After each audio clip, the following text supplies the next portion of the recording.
Right war breaking చూద్దాం. రేపు దేశవ్యాప్తంగా వార్ మాక్ డ్రిల్ నిర్వహించనున్నారు. రాష్ట్రాల ప్రధాన కార్యదర్శులతో home secretary Govind Mohan high level meeting నిర్వహించనున్నారు. NDRF, NDRM, railway, home guards, air force ఉన్నతాధికారులతో సమావేశమయ్యారు. రాష్ట్రంలో ఉన్నటువంటి మాక్ డ్రిల్ నిర్వహించాలని ఆదేశాలు ఇచ్చారు. ప్రజల్లో అవగాహన కల్పించాలని హోం సెక్రటరీ ఆదేశించారు.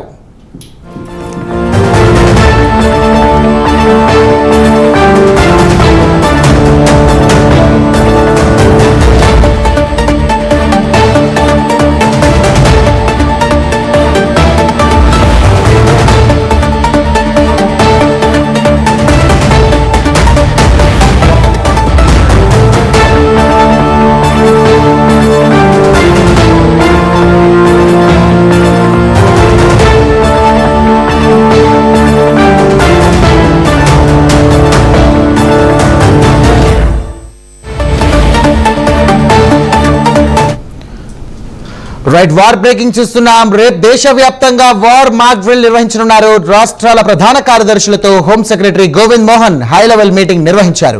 NDRF, NDRM, railway, home guards, air force ఉన్నతాధికారులతో సమావేశమయ్యారు. రాష్ట్రాల్లో మాక్ డ్రిల్ నిర్వహించాలని ఆదేశాలు ఇచ్చారు. ప్రజల్లో అవగాహన కల్పించాలని హోం సెక్రటరీ ఈ సందర్భంగా ఆదేశించారు. ఇదే అంశానికి సంబంధించి మరిన్ని డీటెయిల్స్ మా తెలంగాణ ఇన్పుట్ ఎడిటర్ రాజేంద్ర అందిస్తారు. రాజేంద్ర, చెప్పండి, యుద్ధానికి సన్నిద్ధత ఏర్పడింది అనుకోవచ్చా? ఎందుకంటే పాక్ సంబంధించి కూడా చూస్తున్నటువంటిది వైఖరికి ఈ భారత్ అయితే నిజంగా చెప్పాలంటే ఓపికతో ఉన్నటువంటి పరిస్థితి ఉంది. అయినప్పటికీ కూడా పాక్ రోజు రోజుకు మితిమీరిపోతున్నటువంటి పరిస్థితి ఉంది. సో ఈ సందర్భంగా కూడా మాక్ డ్రిల్ నిర్వహించాలని చెప్పేసి హోంశాఖ నిర్ణయించింది. దీన్ని ఏ విధంగా చూడొచ్చు?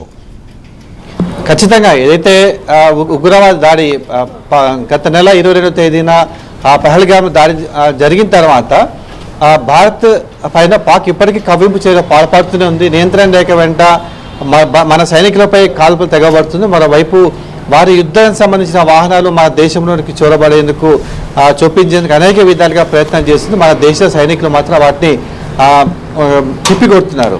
మరోవైపు చూసినట్లయితే పాకిస్తాన్తో ఉన్న సంబంధాలు ఆర్థికంగా, రాజకీయంగా అన్నింటిలో ఉన్న ఇప్పటికే జల సంబంధించి కొన్ని కఠిన నిర్ణయాలు తీసుకుంది. సింధు జలాల విషయంలో కావచ్చు, వాణిజ్యపరమైన, ఆర్థికపరమైన అనేక విషయాలు ఇప్పటికే కఠినమైన చర్యలు తీసుకునే నేపథ్యంలో పాకిస్తాన్ దేశం ఇప్పటికే ఉక్కిరిబిక్కిరి అవుతుంది. మరోవైపు ఖచ్చితంగా ఆ దేశానికి సంబంధించిన రక్షణ శాఖ మంత్రి కానీ ఇతర ప్రజాప్రతినిధులు కానీ ఖచ్చితంగా భారతదేశం మా మీద 2-3 రోజులు దాడి చేయబోతుందని చెప్పి ఇప్పటికే వారు ప్రకటనలు గుప్పించుకున్నారు. కానీ భారతదేశం మాత్రం సైలెంట్గా, వ్యూహాత్మకంగా పథకాలు రచిస్తుంది.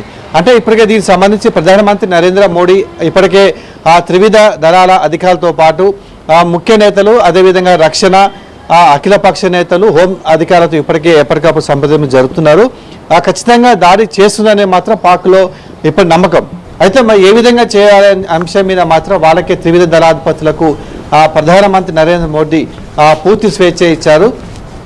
మరోవైపు వాణిజ్య పరంగానే, ఆర్థిక పరంగానే ఇప్పటికే ఆంక్షలు విధించిన నేపథ్యంలో ఇక ఖచ్చితంగా యుద్ధానికి తెరలేపుతుందని చెప్పి పాకిస్తాన్ భావిస్తుంది. ఈలోపు మన భారతదేశం కూడా దేశంలో ఉన్నటువంటి అన్ని రాష్ట్రాలు కూడా అలర్ట్ చేస్తుంది. కేంద్ర హోంశాఖ సంబంధించిన అధికారులు మోహన్ ఇప్పటికే అన్ని రాష్ట్రాల ప్రభుత్వ ప్రధాన కార్యదర్శి ఇప్పటికే ప్రత్యేకంగా వారితో మాట్లాడారు. రేపు దేశవ్యాప్తంగా మాక్ డ్రిల్ నిర్వహించాలని చెప్పేసి వారిలో సూచించారు. ఎక్కడెక్కడ నిర్వహించాలి, ఏ విధంగా నిర్వహించాలి అంశంలో కీలక సూచన జారీ చేశారు. సుమారు 244 పైగా జిల్లాల్లో రేపు మాక్ డ్రిల్ ఒకేసారి చేయబోతున్నారు. దీనికి సంబంధించి ప్రజలకు అవగాహన కల్పించాలి. ఒకవేళ యుద్ధమే కనుక వచ్చినట్లయితే పాకిస్తాన్ ఒకవేళ వారు చేసే దాడులు ఏ విధంగా ఉండబోతాయి, వాటికి మన దేశ పౌరులు ఏ విధంగా తిప్పికొట్టాలి, అదేవిధంగా రక్షించుకోవాలనే అంశం మీద ఈ మాక్ డ్రిల్లో వారికి అవగాహన కల్పిస్తారు.